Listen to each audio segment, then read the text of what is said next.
miles away, you would have to take a picture, get the film out of the camera, take it down to the drugstore, have it developed, get the print back, put it in an envelope, put a stamp on it, drop it in the mailbox, and then wait for the system to slowly get it across the nation. Haven't got the patience for that. And nowadays, what I can do is smile. Oh, another picture. And if I press the right button, which I probably can't do, you can send it directly to her in But it's flick not of a just for finger. that, though, is it? I mean, we know that, for instance, in countries, I mean, like in Burma, for instance, where we had all those protests by the monks and so on, and in Iran more recently, people use these pictures, don't they, to convey what's going on, where TV cameras can't get in. And sending it over the internet also. The nice fiber optics So it helps communication transparency, system doesn't that it? we have.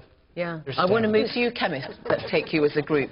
I am going to say what you won the prize for, because I will do it in just one sentence, and I know if I ask you to do it, you'll give me a very complicated answer. Now, you all won the prize for ribosomes, and these are molecular machines which make proteins that carry out all the functions of the cell. According to the genetic code. I knew you would qualify it. Thank you. Well, that's what Okay, according to This is why we need genes, Okay, not that's only fine. ribosomes. Okay, so, all right, Ada. You're in trouble. Yeah, I'm in trouble, you know. I've perhaps reduced I'm it too sorry, much. but... Okay, yeah, that's fine. According to the genetic code, you're right. What are its implications? What does it mean for people? We've heard what their discovery meant for people. It's completely different level of science. They produced something that we are using. Yeah, It's yeah. very great. But- We produced, if we produced it all, this is knowledge and understanding, and maybe we shed light on some, what we think,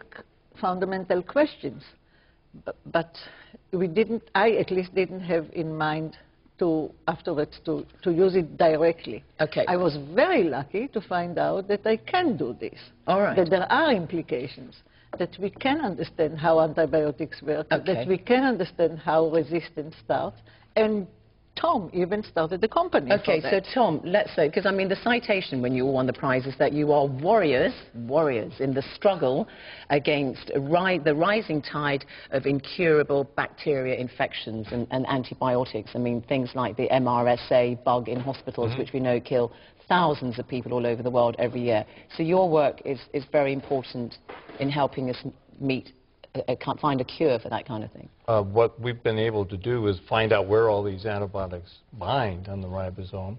And then I and some of my colleagues started a company in 2001, and they have been chemically tying pieces of these antibiotics together to make new antibiotics, sort of hybrid molecules. It helps, isn't it? And they're active against MRSA. I think it's wonderful that Tom started this company, because that's often what it takes to translate a basic discovery into a medically important product. But I also want to make a plea for basic knowledge, and that is, you know, basic knowledge is important for a culture in its own right. And what the structure of the ribosome does is tell us exactly how the information in our genes is actually used to make the products of the genes, which are these proteins that carry out all these myriad functions in the cell. And the reason I don't want to be presumptuous, but you know, when Newton discovered the laws of gravity, or say Watson and Crick discovered a model for the double helix, they had no idea what the implications would be. Newton could not predict that gravity would lead to rocketry and ballistics and so on. And you know, the structure of the double helix, no one could have predicted all of the modern, you know, So we don't DNA be obsessed engineering. about the application of So discoveries. you Is that cannot what you're predict. saying? And one example of the ribosome is the structure is already enabling people to modify the ribosome to create all sorts of unnatural proteins. All right, fair point. And so, you know, which may have different properties and useful properties. I want to go on to medicine here, because you chemists, you've had your chance now to say what you want, and I want to move on. Was not it So, close okay. enough to medicine? Yeah, medicine. So now you won, and please again don't get too technical, you all three won for your work on telomeres, and these are chromosome ends which protect genetic material that help provide important information about the aging process, and you discovered what they are and how they are replenished. So, Carol, you just tell us. I know Venki said that we shouldn't be obsessed about the applications of your discoveries, but what are the implications, then, of your work on telomere? I'm going to reiterate very much what Venki said, and what we were doing was curiosity-driven science. We were trying to understand how something fundamental in the cell worked. We didn't know at the time that there were very important implications that down the road, through work of many people, we would discover. And some of those applications have to do with any time cells divide a lot.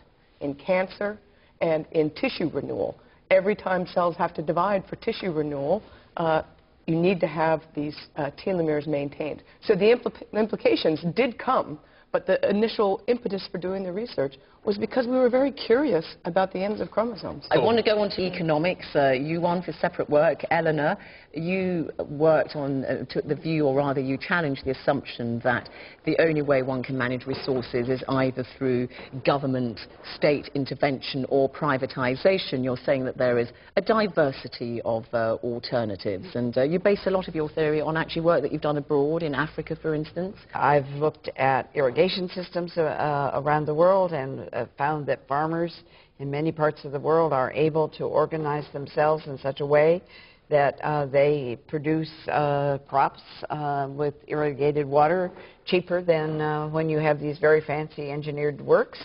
They have a lot of practical knowledge. And we were getting theory that was kind of underpinning the capabilities of basic humans, but public officials could know all this because the scientists knew everything. And while I like very much my colleagues in my own disciplines and around this table, I have a great respect for people's capacity and ingenuity in the world. And to you, Oliver Williamson, you put forward the theory of how a firm works and when it is economically efficient to outsource and when it isn't. And people are familiar now with outsourcing, you know, call centres in India. If you live in the United Kingdom, you pick up the phone and you might have somebody in the call centre in India, or I suppose firms making their products in cheaper countries rather than Europe, for instance. And you challenge the kind of boundaries of the firm, if you could give us an Well, I sort of challenged them, but I also drew on a long literature that was a little bit taking issue with orthodoxy but wasn't making headway. And one of the things I think that is absolutely vital to make headway against orthodoxy is that you have to move beyond provocative ideas and find ways to digest these in an alternative theory from which you can derive predictions, and that you invite empirical testing, and you confront them with the data. Okay, I want to get a sense, actually, of you all as human beings. You've told us what your discoveries are and so on, and what really has inspired you. And we heard earlier on from both Ada and Eleanor how they came from, as they said, their words, poor backgrounds, and yet they've risen to these dizzying heights. And we'll talk about that after the break. But before we go to the break, I want to start off with you, Carol Greider, because you really overcame huge difficulties in your education from an early age because you were dyslexic, and it took you a while to start reading and so on. Just tell us a little bit about what kind of influences you had in your education early on. Well, it was just early on when I was in grade school that I had a lot of trouble in school, and I didn't do very well, and so I had to find ways to be able to focus on those things that I did do well on. And although early on it was a challenge, then by finding basically ways to compensate. So when I can't sound out a word, I learned to memorize the words. And it turns out that learning memorization helps greatly in a lot of other disciplines. And it also really taught me to focus on what was important, which I think that then going forward as a scientist really allowed me to screen out the extraneous and focus on what was important. So I think that although I did have some challenges early on in grade school, that the mechanisms that I developed to compensate for them actually served a greater purpose later on in my career, and probably contributed to my being here.